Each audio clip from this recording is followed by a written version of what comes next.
Hello everybody and welcome back to another video on this Megabyte channel. If you do not know, we finished up our horror movie centric videos and we are now in the land of freedom. But here is a question I have for you. Would you guys like it if I dedicated a month to specific genres of film, or like a Quentin Tarantino month or something like that, other than October and horror? Please let me know in the comments down below what you think I should do, because honestly I have a few ideas and I want to see if any of those match up with what you would like to see. Anyways, let's just get into this video.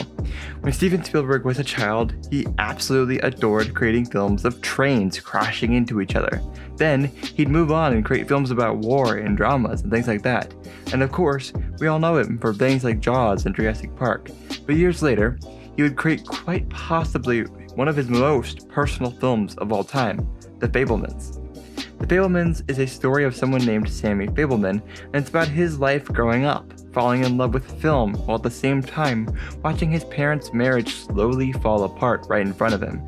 The film also follows him as he grows into his career as a director and the world around him as a whole. It's a film very much about Steven Spielberg growing up and what his life was like trying to pursue his love for filmmaking.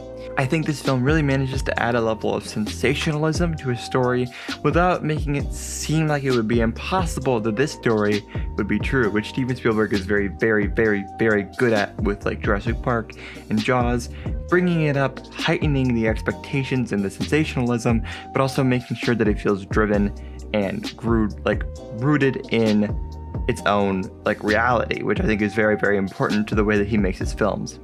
I think the story, through all of its sort of twists and turns, such as the divorce and the mom cheating with the family friend, the fact that Steven Spielberg just snuck on set at Universal and he just started working completely normally as if that was somehow not kind of crazy.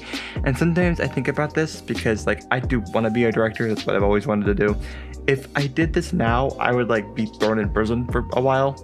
Anyways, there's also this moment where Steven Spielberg meets John Ford, who tells him that keeping the horizon in the middle of the frame is boring, and in the final shot of The Fablemans, the shot of Sammy walking down the walkway of a movie studio between the actual studios.